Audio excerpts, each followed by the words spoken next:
Hi, everyone. Thank you for those who have joined us early. We'll begin promptly at 1 p.m. So sit tight for a few more minutes and then we can get started.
Awesome. So it's 1 p.m. over here on the East Coast, and just wanted to say thank you so much for everyone for joining Experian today for our webinar. So a few things before we get started. First and foremost, we're so happy that you're here. The webinar is being recorded, and the recording with the slides will be circulated. So if you're only able to listen in today, totally okay. Just keep an eye out for that email from us for the next few days, over the next few days. And let's see, that said, if you have any questions at all, please use the Q&A function on your screen to submit those questions. We'll cover them at the end during our panel. Or as always, feel free to reach out and set up a meeting with us. So let's get started. So my name is Jordan Tetler. I am the product marketing manager here at Experian Data Quality in North America. I've been with the company for about 6 years now. I'm based out of Boston, and I lead the go-to-market and thought leadership strategies for our business. So since being here, I've really become fascinated since seeing how data quality is really intertwined into our everyday lives, and I'm really excited to share or have the team share what we have today. So I will pass it over to David.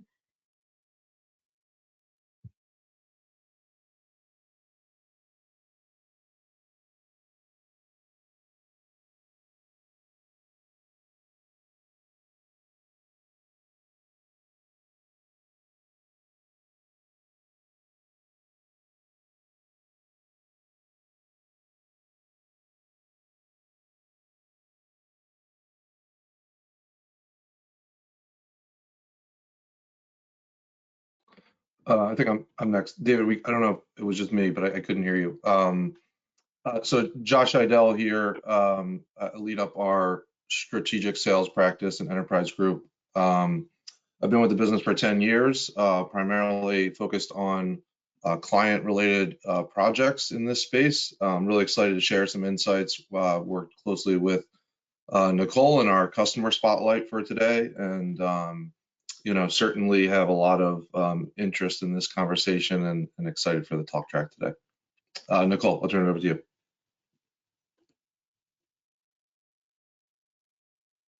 Thank you, Josh. My name's Nicole. I work with Ent Credit Union. I'm the default manager. I've been with the company for 13 years. I oversee our default team, which is bankruptcy, credit reporting, probate deceased, and our support staff within our member solutions department. And I really enjoy credit reporting. It is definitely my niche. So I am very grateful to be here today. Awesome. And yeah, Jeff Hoffs, I'm a director in product with Experian Data Quality, also oversee our partnership. I've been with the organization for 5 years. Prior to my role with Experian Data Quality, I actually managed the credit report and identity products with the credit bureau. So I'll be jumping in a little bit later to show you one of our solutions, DataArc 360, as it relates to credit reporting. Jordan, I'll hand it back to you.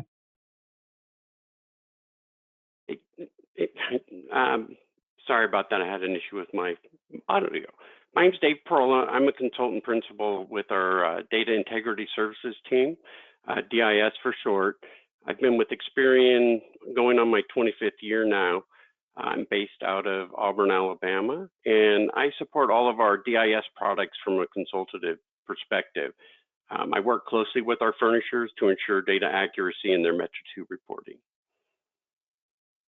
Awesome. Thank you so much, David. We're so glad we got your audio working. And so we have such a great crew here to speak on all of these wonderful things today. So what we'll be bringing you through is the importance of data quality for the Metro 2 process. We'll hear from Nicole on her experience with our solution and within the credit union organization. Then Jeff Hawks will bring us through how Experian's DataArc 360 tool can help, and we'll end on that Q&A panel with our Experian experts here.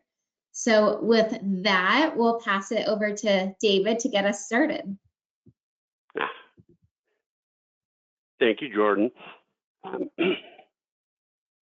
So what do we mean when we talk about the importance of data quality, accuracy, and completeness as it relates to credit reporting?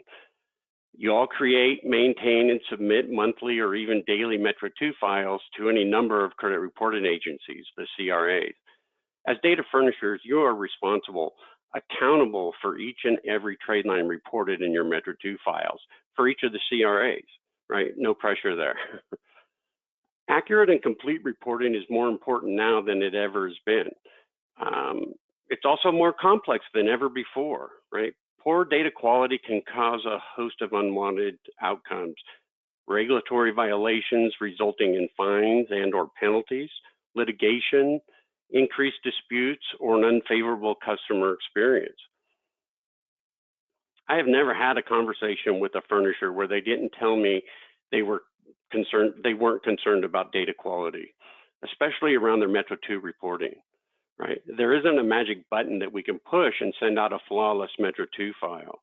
There's a lot of hard work, due diligence, validation, and experience required in creating accurate and complete Metro 2 files. Now, with all that being said, we know that inaccurate, invalid, or incomplete data can find its way onto our Metro 2 submittals. So, what are some of the important things we need to do to better understand to avoid the unwanted outcomes I just mentioned? First, right, understanding and complying with all regulatory legislation requirements is vital to accurate data reporting.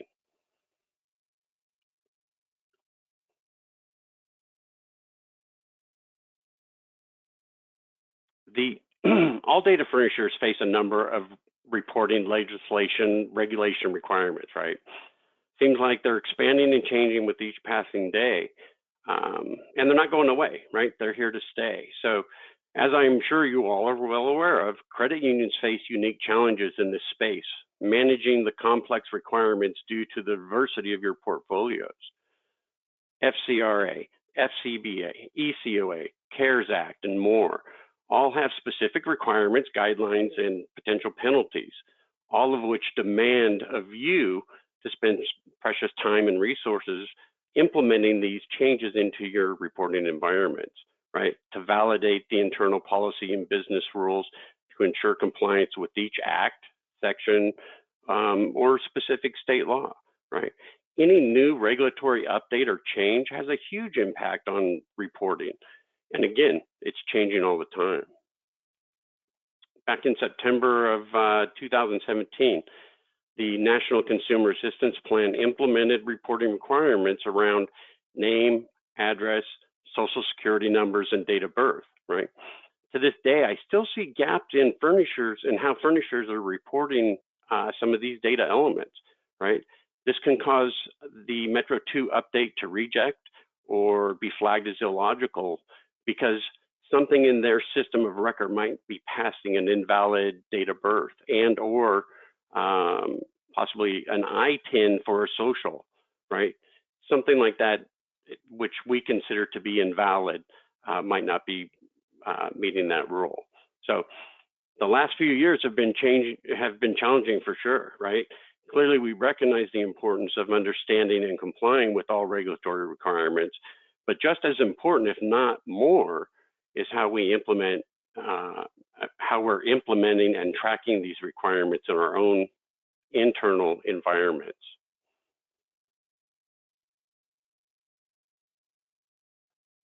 The CDIA is a great resource for helping furnishers navigate and understanding the complex world of Metro 2 reporting, right? And it provides guidelines via the Credit Reporting Resource Guide, you know, as we all know, the CRRG.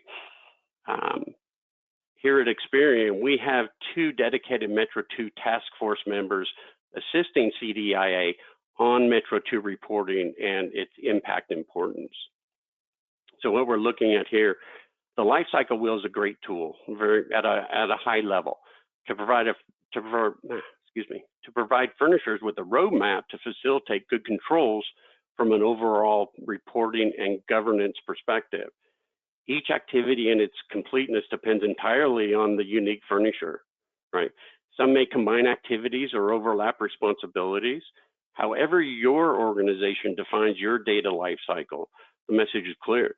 You need to have distinct rules in place that define policies and procedures, who's reviewing those policies and procedures, whether it's an individual or a team, and how they're implemented into your system of record. Gaps or inaccuracies in any one area of your data lifecycle can have a ripple effect that can impact the quality of your Metro 2 reporting. How do we manage these complex activities to avoid unwanted outcomes? We have 3 takeaways that might help you from an operational standpoint to help assess where you are with the quality of your credit reporting. 1, the regulatory requirements. The general legislation, FCRA, CARES, NCAP, maybe you're sitting down with the CFPB, or maybe you already have. Maybe you have findings that have come out from those discussions. Experian has solutions that can help at each stage of the process, from consulting on best practices, reviewing on-file trade information, remediation tools to assist in cleanup, pre and post exam. 2, understanding your data quality. What are you doing today to audit the quality of your reported data? And what procedures are in place when gaps are found? What types of pre and post submittal validations are occurring? These are all questions to ask. Experian has a host of tools, from consulting, annual auditing of your reported data, reject, dispute, bankruptcy reports, and data management tools that validate your Metro 2 file creation, and many more. Then lastly is that customer experience, right? Accurate and complete reporting leads to positive outcomes. While inaccurate reporting can open the door to a number of unwanted outcomes, such as, but not limited to, possible litigation, steep fines, core system rewrites, increased disputes, reputational damage to your organization, and possibly most severe, a poor customer experience. Understanding all aspects of your credit reporting, from origination to on file, is critical to data quality and a positive customer experience. So for now, thank you. Now I'm going to hand you over to Josh. Yeah, thank you, David. Appreciate it. Obviously, a lot of good insights there and knowledge from 20 plus years of experience. I think a lot of that just applies across industry, not just for Experian specific. So certainly some good knowledge and nuggets to take away, some things I'm sure the crowd is aware of, and some things that hopefully they learned along the way. So it's certainly my pleasure today to welcome in Nicole with our customer spotlight. And I've worked with Nicole for probably 2 or 3 years now. Been a great experience with her and her group. And so today, in this section, we're really going to kind of highlight Nicole's journey to where she's at within her organization currently as it relates to regulations to operations, specifically focused on the credit union space. You know, her role in particular is probably a role that we have out there currently with the individuals on the call today, and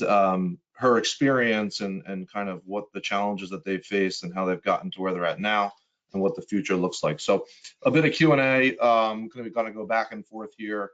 Certainly, we do have a window of opportunity to talk and add questions into the chat. We welcome those. I've got a handful of ones that I'll go back and forth with Nicole on today. But again, this is for the people out there a chance to hear from a colleague that is likely going through some of the same issues that you guys are facing. So Nicole, kind of start, maybe just tell us a bit about yourself, your role within and kind of where you started your Metro 2 journey, whether it be role-based or where you guys are at the moment.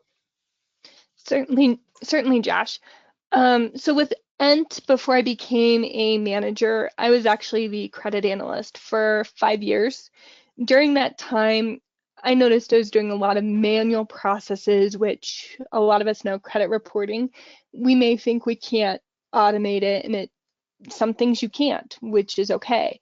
But one of the biggest items that was taking the most time for us was when we were working on quarterly validations, just revalidating data. And we would spend 540 hours per year just performing a validation. And it was very apparent we needed to change this process and work smarter on there. And that's actually when, like Josh said, we started connecting almost 2 years ago on there, just talking about how we can work more efficiently.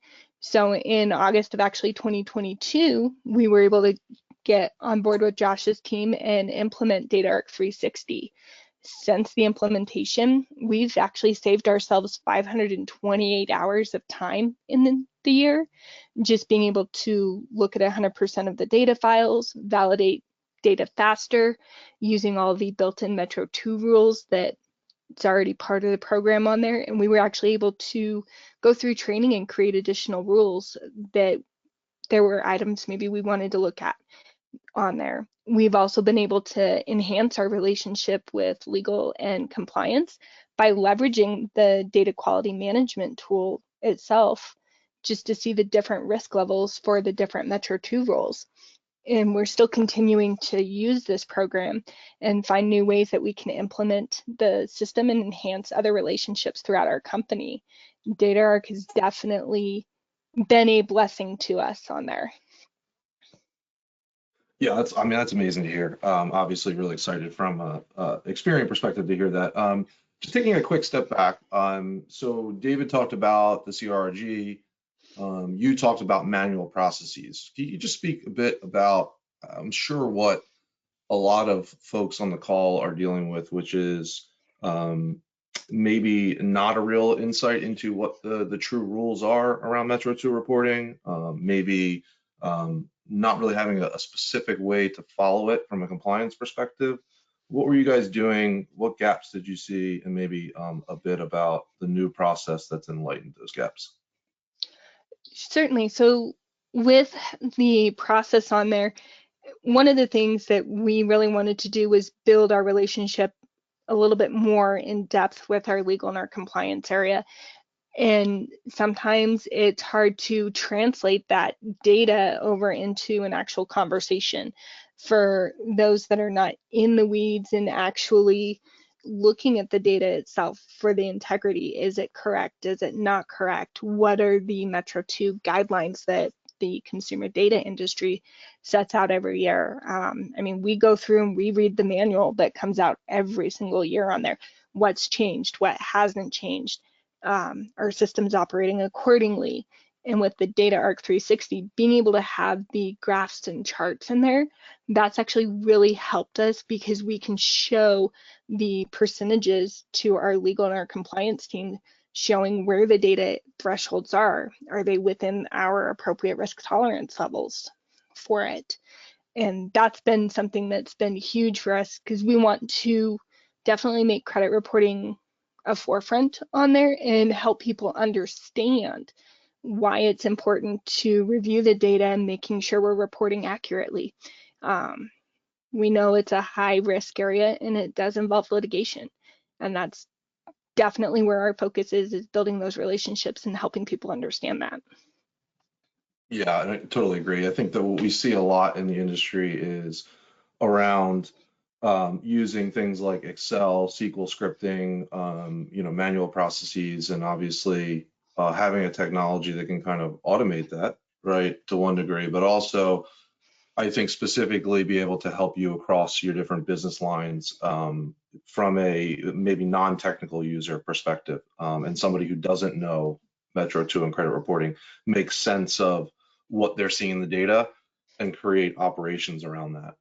So it's really great to see as well. When you were thinking about, hey, we need a technology to kind of help us here. You mentioned some of the things already, but maybe highlight one or two additional ones. Like, what were you looking for? Kind of user-friendly, ability to kind of hit on flexibility, something that encapsulated just an automation, maybe a little bit of all. But talk us through what you were kind of looking for in the technology and your team as well. I know when we first did the demo with you, Josh, it was one of those where we were, probably the best way to put it is like kids in the candy store. We were very excited to see we don't have to actually go in and manipulate a file and drop it into the system. We could set it up to automatically pull in the file, have it spit all the numbers out, run the different rules that are built in there from the Metro 2 and some of the rules that CFPB looks at, just to make our lives a lot easier. It's just a matter of a click of a button. We can go in and be able to see, okay, where are our risk tolerance levels? Are they good? Are they not good? If something's not good, can we go and fix it? Where's the issue? Just kind of looking at it from that perspective on there, it was a more in-depth, digestible, easy, friendly way to look at our validations versus, like you said, going through the spreadsheets and some of the other manual processes that take time. Totally agree. Yeah. Well, one of the things that I'd love to get your opinion on, and I think this is really true for the audience and the individuals that will be attending this, is when we talk to our clients, especially in the credit union space, about introducing a new technology. We talk about what it takes to adopt a technology, to be trained on a technology. Talk me through, your executive team in relation to what staffing and resources you are going to require for this, and how you balance that with potentially what the lack of business hours that were needed now with the new tool. Just talk us through like kind of the staffing and resourcing conversation that you had with the team. Oh, certainly. With our senior management, we went in and we shared the demo with them. We shared the numbers of hours that we were currently spending for the manual process. We reviewed cost savings for being able to automate on there and make the job a lot easier, really. And it was one of those things where management was certainly on board with it, especially knowing it's a hot litigation area. There's a high risk. We need to be proactive, look at information, and just work smarter, not harder on there, which seems to be a term that's being used across multiple business units and a lot of other financial institutions that are out there, especially during the current times on here. When it came down to the training, we were able to do everything virtually through Teams, hands-on training. It was one of those where we wanted to get in and attempt to build some rules ourselves off of some of the built ones that were built into the system, and we were able to get that really hands-on experience there. And if we were doing something wrong, we were able to talk through it with the team. And then as with our IT team, it wasn't a huge lift for them to help with this project just because it was already really built in there. It was a lot of a plug and play for us. Yeah, so it seems like ROI that you're talking to the executive team is twofold, right? First was the risk that was potential, and the other was the fact of the time savings. I think there's obviously ancillary things in there as well, and I think for the individuals that are in the audience, we're going to hear a bit more about DataArc 360, which Nicole is referencing a bit later on in the session here, so that'll become a little bit clearer. One of the things I wanted to ask you about, so obviously the tool itself comes pre-packaged with the set Metro 2 rules, but talk to me about, we heard David talk through the ever-changing world of regulations.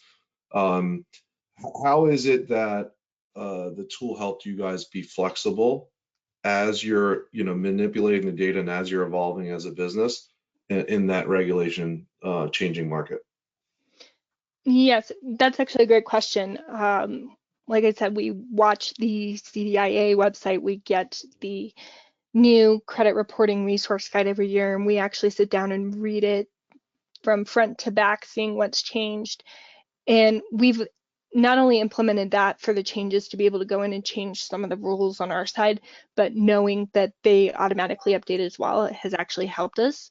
But we have taken it a step beyond, where if a certain credit dispute comes in, what we can do is we can build a rule around that particular scenario just to see what may be going on, if it is anything in particular for it. So we just really like to dive in, and it's very friendly for us to manipulate it in the way that we need to look at our data to ensure the accuracy, and if there's something wrong, being able to fix it ahead of time before sending that data over. Since, as we said, that's one of the biggest things out there, is we have a responsibility to report accurately, and we truly do take that to heart, making sure the data is accurate before we send anything over. So this gives us that extra lift on there for looking at that, and as things are constantly changing, we're building new rules in there.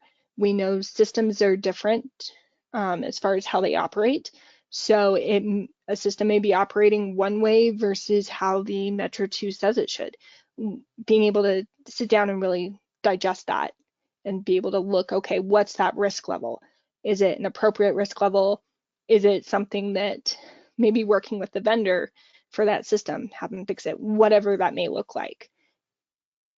That's great. And I didn't ask you this before, but you got my wheels spinning now. So I'm just interested in, have you seen a decrease in disputes? I mean, we've talked about the Metro 2 side of it and reporting.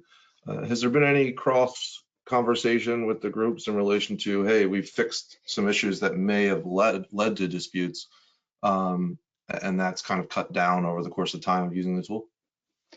As far as that, with the disputes going down, our disputes have actually stayed the same on there, so we know we're doing stuff right. It was just more of a way for us to look at things a little bit faster, better, and just continuing to stay proactive. Because the last thing, to your point on there, Josh, is you don't want to be reactive and having a dispute and finding something, oh no, everything is wrong, and knowing you may have sent something over that shouldn't have been. Yeah, that's great. And so let's talk about the evolution of where you're heading. So obviously there was a baseline, and when you first started it, and you guys have implemented a technology now. Is it just small tweaks to the process? Is it engaging other folks within the team? Is it just being able to adapt over the course of time? Talk to us about that. Certainly. So we have actually changed a little bit of some of our processes. The big one, of course, that quarterly validation, we've moved it to monthly, since it only takes a few minutes now, where it's you drop the file, look at the data, is it within the appropriate risk levels, tolerance levels, Metro 2 formatting is good, we're not missing anything. So we've changed from quarterly reviews to monthly reviews on there for it. And then as far as taking it a step further, what we've started doing is we've also been presenting the data to our operational risk and regulatory committee that we have, and using the graphs and things like that, so that way they have an understanding where is our risk tolerance as a whole? What's credit reporting look like? Again, being able to have that conversation with those visuals to help others understand, because that is probably one of the biggest challenges that's out there. A lot of people don't understand, what does the credit reporting look like? What does the file look like? It's not something that's easy to read on there, but being able to explain it in more of a visual way, we've been able to bring light to that. We've had other areas within our company getting on board and asking us questions as far as, hey, can we use this tool to be able to know trends and different things like that. So we really have a buy-in from the rest of the company, and we're just working through how we can really structure it, get the information out there, and share with them those different risk levels that we're seeing. That's great. Yeah, let me right into the next question, which is around like team adoption, right? Obviously, there's the individuals within your group that are really focused on the data, the day-to-day, really wanting to dig in and understand where the issues are. Talk about, it sounds like as if you said it a couple of times, but the tool has led to some further collaboration outside of just credit reporting. If you talk to, just at the end, you were starting to talk about it, but maybe how that's been adopted by other teams that wouldn't necessarily be in your purview. And then I think just a secondary question, which I think is really interesting, is talk about how potentially the tool has shed light on your group, right? Like if I'm thinking about this from the credit union space, and you're in, let's say, and maybe we'll just start with this question in particular because it's kind of throwing a bunch together, but specifically for your role and your group within the credit union space, I'm thinking, oh, they handle Metro 2 reporting, they handle credit reporting. But now with the tool, it enables you to really show the rest of the business what you guys do day to day and how that impacts the business. Can you talk a little bit about that? Yeah, definitely. And that's actually a great question that you brought up on there, Josh, because that's one thing that we've met with our compliance team on recently, actually. So it's funny that you asked that question. As far as with us, that is probably one of the most common things that I would hear people say, even when I was the credit analyst for 5 years. Well, what do you do? I don't understand. And just being able to help them, because a lot of times they think credit analyst, oh, you just handle disputes that come in from people on there in regards to their creditor. Oh, you can educate them. And with the credit analyst role, it is a lot of educating not only members, but sometimes the employees, because every department does something different. And it's one of those where you don't know what another department does unless you ask the right questions, or you can maybe go see in shadow. And that's where we've been very grateful to have the DataArc 360 to be able to sit down and show people, yes, we may do credit disputes on there, but there are a bunch of other things that we do.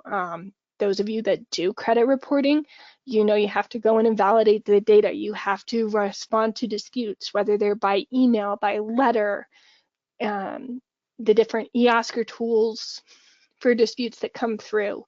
It's not just one avenue, we're doing multiple avenues. And being able to kind of go back to the beginning of where the files being created from different core systems, however that may be set up for everybody on there, it allows you to kind of go back in time and show, hey, you may have a dispute, but the dispute could be stemming from what's being shown on the credit report, which we know is from that credit file that's being dropped. And if that data is not validated and accurate for going over, you know, your disputes are going to go up, which we know also with the current inflation and the economic standpoint, just we're already seeing maybe disputes will probably start picking up just because people are trying to get loans, they're trying to pay for things on there. And that's where being in that proactive state by utilizing this tool and sharing that knowledge with others throughout the company, it's definitely helping us. We've even created a stronger relationship with our fraud department on there. So we have gotten questions from our fraud department as far as, well, what is the data looking like? What are you looking at? How do you how do you look at this? How do you interpret this? Just those questions. So it is bringing a additional uniformity across the board for everybody within the company. And that's something that we were hoping to achieve, and this is definitely helping us on there.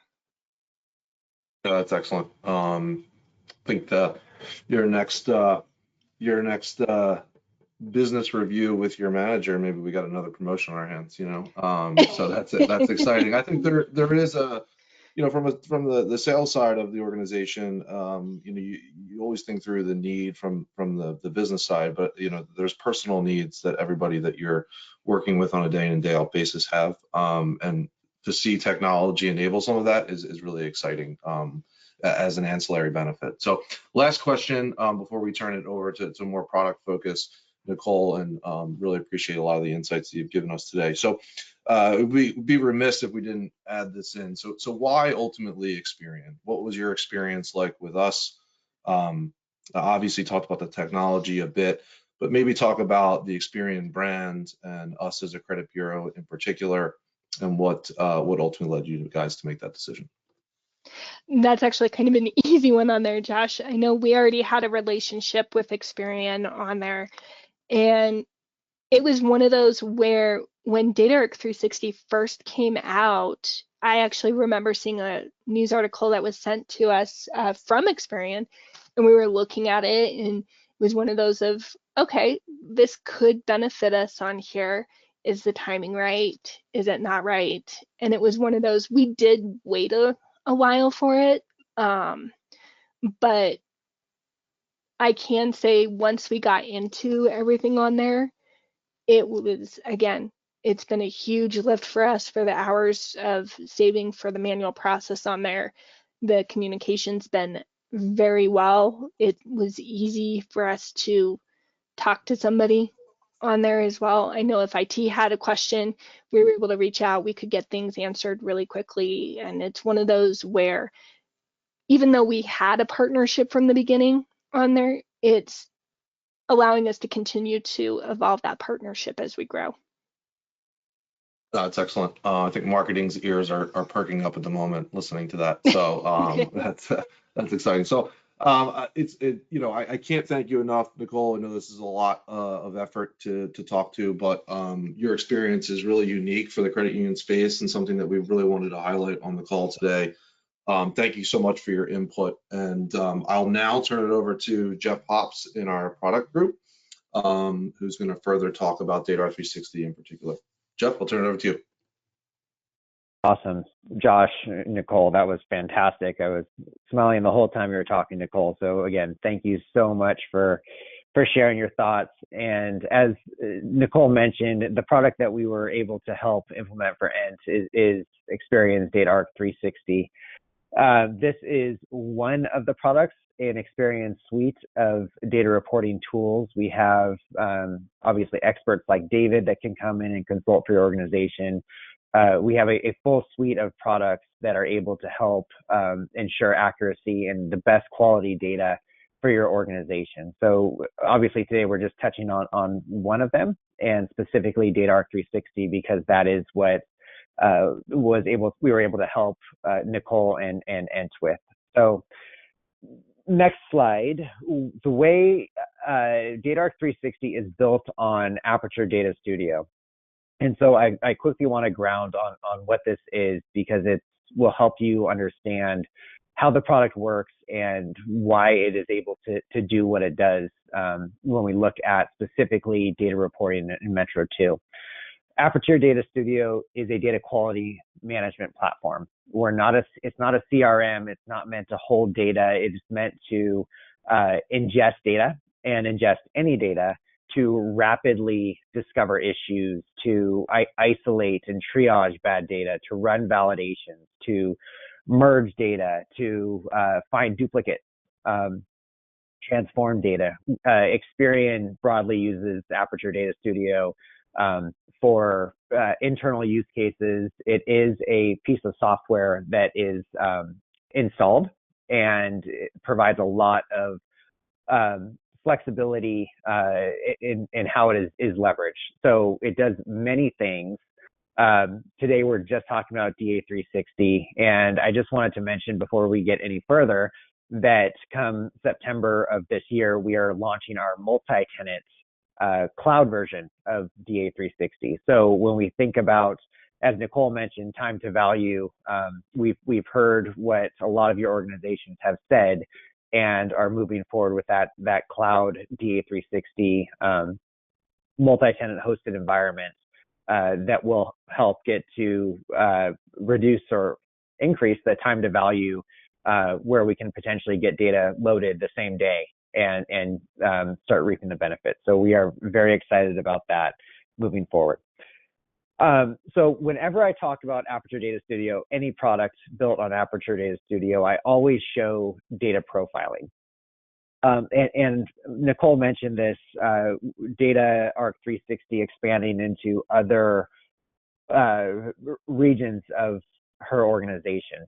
And data profiling allows us to very quickly look at data, massive data sets. So I recently ran one of these for an organization where we had 43 million rows of data records. And we can very quickly and easily look at that data and see what is the overall hygiene of this data set.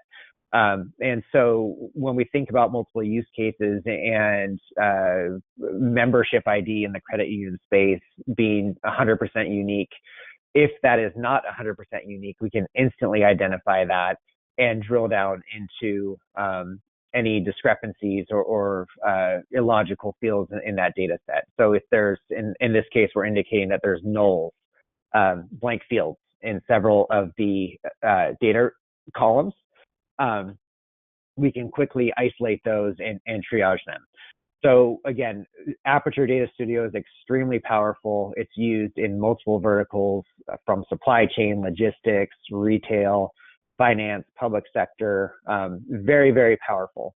And it specializes in being able to look at massive data sets and gain insights into that data, which is the basic premise of DataArc 360.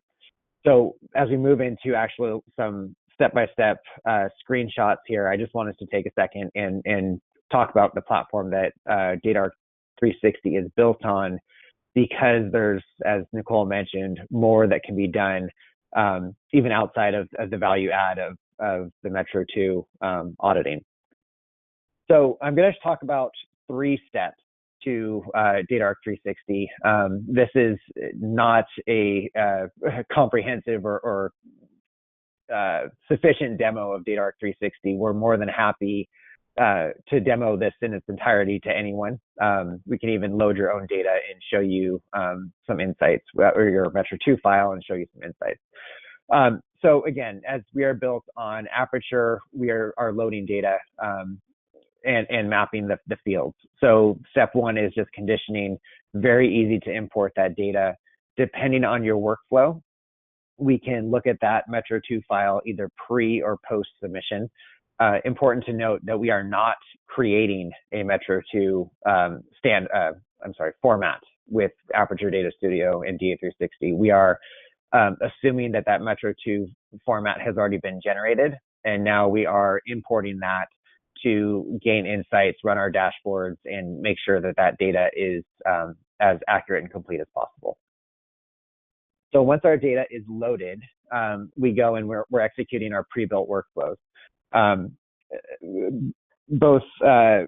We've heard earlier about the changes to credit reporting rules, especially over the last couple of years, and so we have 130 plus pre-built out-of-the-box rules that are built into DataArc 360 that have been built by our credit reporting experts.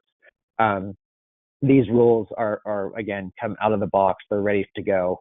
But as again, Nicole mentioned, we are also able to create quickly and easily new rules that can run against the data. So if there's something custom that your organization has as an additional audit check, or a particular field that might be unique or some kind of initiative or improvement process that you have, we can build that rule, or you can build that rule to audit and make sure that your data is performing as expected.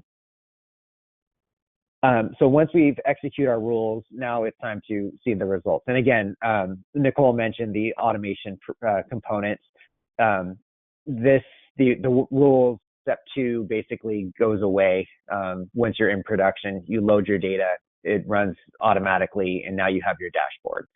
So you can quickly and easily get a glimpse of how is your data performing based on the pre-built rules. So if you can strain your eyes down there, you can see various rules around payment history. If there's a failing row that is not meeting your threshold or for acceptance criteria, it can be flagged. So you can very quickly and easily see that I've got something going on with row 104. And then again, because it is built on Aperture, you are able to drill down and look at that data. So it's fully interactive, and you can explore and get to the problematic data fields and isolate those either before it becomes a bigger issue. And then the ability to explore and interact with your data. This is the same premise as our data profiling, where because it is a data quality platform, we retain the ability to drill down, interact with, triage, isolate bad data, just do different analytics. It's really very, very flexible to meet your needs. We have seen organizations that this is a completely manual effort where someone is looking at an Excel document trying to gain these insights. And with Aperture Data Studio and DA360, all the manualness goes away, and you're able to look at a holistic data set, not a sample, not high level aggregate, but you can really get as deep as with the data as you need to be. So again, you can drill down into each rule. Here we're showing a unique social to date of birth analysis, or depending who's looking at the data, you can stay high level at the management dashboards. But high level of granularity, complete visibility into your data, leveraging those pre-built rules. So again, I think this was a very, very high level overview. As Nicole mentioned, in her team being kids in a candy store when they saw the demo, one of the most effective things that we can do with clients is pull your Metro 2 file into DataArc 360 and show you.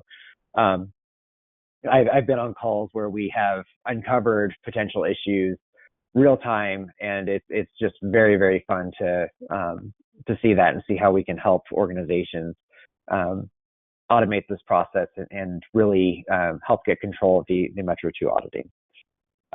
So again, please feel free to reach out. I know there will be some follow-ups to the attendees.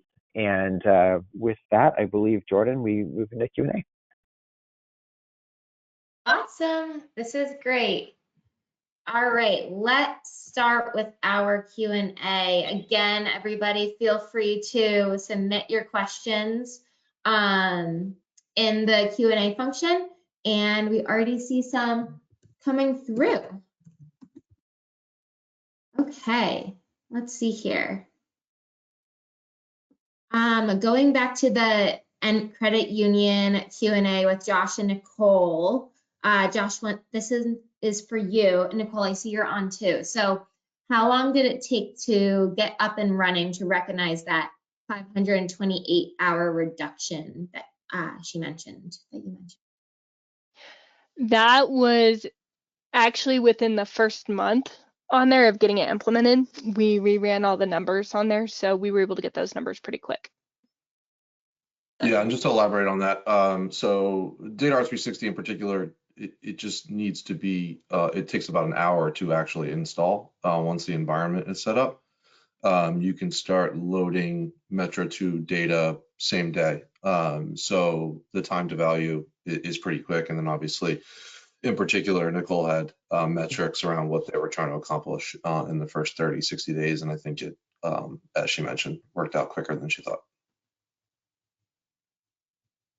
Love to hear that. There is one question about if the recording and the slides will be sent out after. It will be, so definitely keep an eye out for that. Okay. Another one is here. So how often should a furnisher review policies and procedures? What is the first step to reviewing those policy and procedures, and any best practices to share? So that is a three-parter. Yeah, David, that's you. Yeah, let me jump in. So we typically recommend, right, at least an annual review of your policies and procedures at a bare minimum. Sometimes twice a year. Obviously, as the new regulations are implemented, we suggest always going through and utilizing your internal governance system to determine if those rules are now, if they're being satisfied and how that is working. And again, looking at your overall data quality, reviewing your Metro 2 files on an annual basis from the perspective of not just a reconciliation piece or just looking at your rejects that we send over to you. But again, using tools like DataArc 360, where you're looking at the illogical conditions based on those preset rules, along with the completeness of your data. So being able to on a regular cadence, if it's annually or every 6 months, whatever it may be, have that conversation internally with your different groups, right? Because we know that silos exist in all organizations. Getting everyone together to go over and validate what's happening, not just in a context of your Metro 2, but updating your internal policies to reflect changes that are being made within your core systems. So I don't know if I answered all three. I think that was great, David. Anything else for anyone wants to add on to that? Okay. Yeah, I mean, the only thing I would add really quickly is, I know we're biased, but if you don't have access or ability to view your data and the people who want to access and view that data, it's really difficult to make decisions as a business around policies, procedures, right? Because you don't really know where your baseline is. So, a lot of times we hear with Excel, CSV, SQL scripting, you're looking at partial data. You're looking at partial data in the view of one policy or one procedure and not holistically. So as Nicole mentioned, I think what DataArc 360 does, obviously in particular with the rules, but also then broadening that beyond just the scope of Metro 2 and saying, how do we fix this upstream? How do we create this policy or procedure around this data anomaly that we're seeing? And without the ability to see that anomaly, you don't really have the ability to create that policy and procedure. So. And just to add on to that real quick, the one change may affect something else down the line. So, you may make a change to how you're ingesting data first delinquencies. Well, that may have a ripple effect with other fields. So being able to not just see that one data element, you're being able to look at holistically that entire incoming trade line, basically, and to validate what's happening within those changes. Awesome. I love the detail there. Thank you both for jumping in. Okay, this next question, Josh, I know you mentioned this to, or asked this to Nicole, so maybe I'll pass this to Jeff and anyone else who wants to jump in. But can this tool help reduce those customer disputes? Oh yeah, absolutely. I mean, that's essentially why we created the product. The idea is always to catch them before they turn into disputes. As Nicole she touched on this as well, that Ent was already doing it and they were doing it well, so they did not see the reduction in disputes. but what we are trying to do is gain visibility before that becomes an issue with the consumer. We always want to do what's right with by the consumer. So making sure that we are catching that data, whether or not it gets to a dispute, is very, very important for us. So yes, it can help reduce dispute, but I think more importantly, it allows you to make sure and ensure that the data is correct before it even gets to dispute, because that is our most important by the consumer. I think there's no magic pill, right? But I also think that like consumers are going to dispute things regardless, right? A lot of times. So it's not, again, it's not going to just completely vanish disputes, but the ability to take a dispute and immediately get down into the trade level, figure out if it's a, let's say it's an ENT. Is it an ENT issue? Is it a consumer issue? Is it a timing issue? Being able to make that decision really quickly by having, again, I reiterate this, having the ability to view and access the quality of your data. You can't make those quick snap decisions, and you're kind of asking IT to look this up for you. You're asking another business unit. Maybe there's a week lag in there. So it hurts potentially the time frame to resolve that issue, and then ultimately hurts the customer experience. Yeah, that's a really good point, how that cycle, happens, and even though it's back-end operation, how it really impacts the customer, and that's what we all care about. So next question, actually kind of timely with this, says DataArc 360 has a lot to offer customers. So what feature is most talked about or sought after by clients? Josh, I'm going to keep you talking. You got it. I mean, I'm a sales guy, so I think it does everything, right? So, no, I think I've talked about it a couple of times. I think the general space around credit reporting is legacy systems kind of get thrown under the bus when it comes to like technology and the ability to use technology within the organization. So I think there's a couple of pieces that I would kind of highlight. One is, even if you're at the very infancy stages, the ability that it comes prepackaged out of the box is crucial, right? You don't have to do anything, and you can immediately see a benefit in knowing whether your data is good or bad. We hope to, and we plan to get with our clients to the level of what Nicole is doing and beyond, which is creating your own rules and doing all the flexibility things that we kind of already hit on. So I think that gets compartmentalized into the technology space.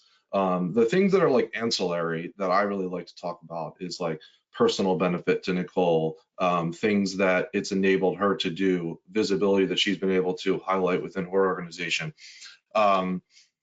what it's been able to do just to transform the way that they think, not only as a group, but as an organization. So like the collaboration aspect of it. So I talked on a lot of those things. I mean, I think the technology itself enables all of that. So if I had to hint at one thing, I would say that the ability to leverage the tool enables all these awesome other things. Nicole, you can comment further. I don't want to steal your thunder there. I did say that's one of the biggest reasons for us was the high level that it gives. So that way you're not having to go down into details, because that's where it can confuse people. So definitely being able to have the quick, easy numbers right there, just as a click of a button, versus the countless hours trying to comb through the different data. What field does this write to? Is this what's breaking it? Is this good? So yeah, I would agree with you, Josh. Yeah, and Nicole, just curious, this is totally separate sidebar question. So from like a tracking perspective, you guys, you have disputes, you have Metro 2 data. I know there's some tracking issues software within DataArc 360 that you can leverage, but what sort of like way do you track data back and forth? And is DataArc 360 kind of the central hub of where you do a lot of that tracking? So DataArc 360 is where we do a lot of our validation. So anytime we're going to run a update in our core systems on there, we bring the data over. Did it break something? Did it not break something?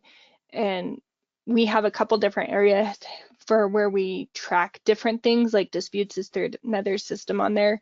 We definitely really utilize this as a tool to help us with researching some of the disputes on there and just revalidating that data. Yeah, that's something you just keep coming back to, right?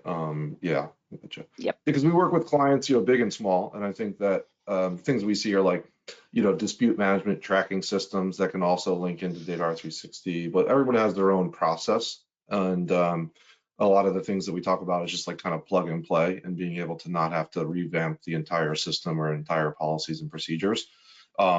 So the adoption piece is key and something we always hint on as another key feature. See, Jordan, I told you. I know, I'm like, just keep talking. I love it. Well, guys, that is all the time we have today. Again, thank you so much to this group, Nicole, especially you. My marketing brain was going off. I know Josh mentioned that, and you had us all smiling, and it really goes a long way when we can see how our products impact our customers and in turn your customers. It just makes our day. So with that, everyone on the call, feel free to reach out to us. We'll be happy to chat with you on everything, but thank you again for everyone who presented. Awesome. Have a great day. Thank you. Thank you.